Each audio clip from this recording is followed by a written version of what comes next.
Usually when a billionaire walks into a room, there's this expected set of physics. Oh, absolutely, like a gravitational pull. Yeah, exactly. Like gravity, the wealth, the fame, it just pulls everyone into their orbit. And everybody naturally follows the script.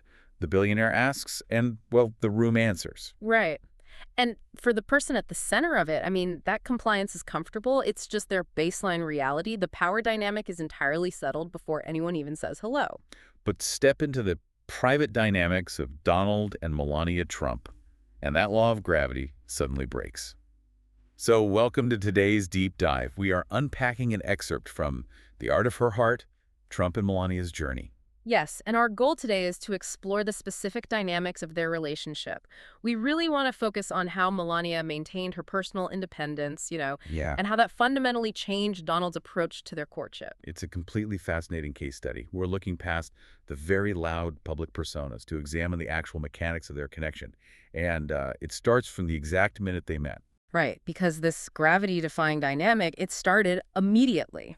So set the scene for us. It's 1998, right? A New York City fashion party.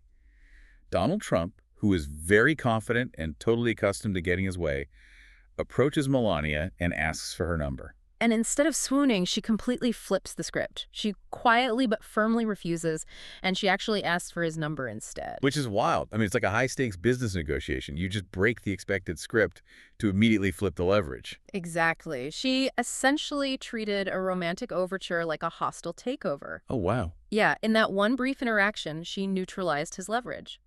By setting her own terms, she signaled she wouldn't just be another satellite pulled into his orbit. So it goes from a standard celebrity interaction to a genuine challenge. But wait, I do have to ask, couldn't that initial refusal just be seen as playing hard to get?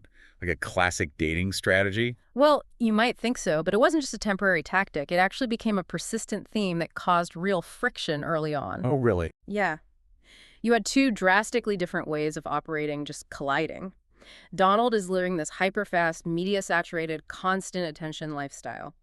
But Melania, according to the source text, is deeply private and independent. Right. She refused to chase him or just fold into that chaotic lifestyle. Mm-hmm. And that tension actually leads to them breaking up for a period. It did. The distance between them grew. And here is where the psychological mechanism is so critical. Melania chose her own peace, right? She created a total absence. Because she didn't need him. Exactly. Think about a billionaire's primary tool for conflict resolution. It's usually leverage, access, wealth, status, influence. Right. You just throw resources at the problem until it goes away. Precisely. But by demonstrating she didn't value that leverage over her own independence, she effectively disarmed him.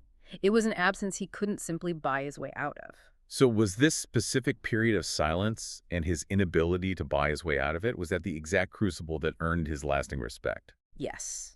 Because the silence was real, there were no cameras, no audience to perform for, just the stark realization of what he was actually losing, Right.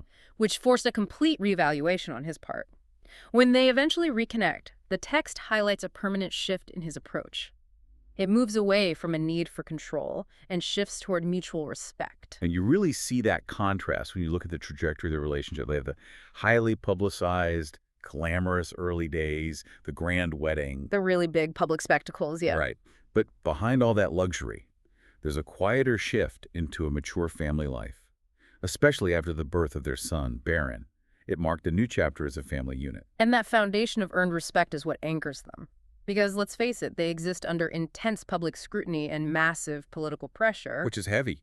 And just to be clear for you listening, we aren't endorsing any political viewpoints here. We're just impartially analyzing the relationship dynamics presented in the source material. Absolutely. They have very different personalities and operate in somewhat different worlds.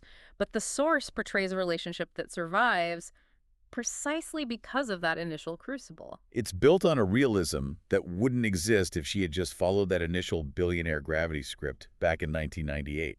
I mean, it's a reminder that the most challenging dynamics, the ones where someone refuses to simply comply, are often what create the most profound, lasting respect. It really makes you rethink how we view power in our own lives. We typically measure it by wealth or public influence or who commands the most attention in a room. Right, the obvious metrics. Yeah, but when you strip all that away and look at the private dynamics of a relationship, does true power actually belong to the person who is most comfortable walking away?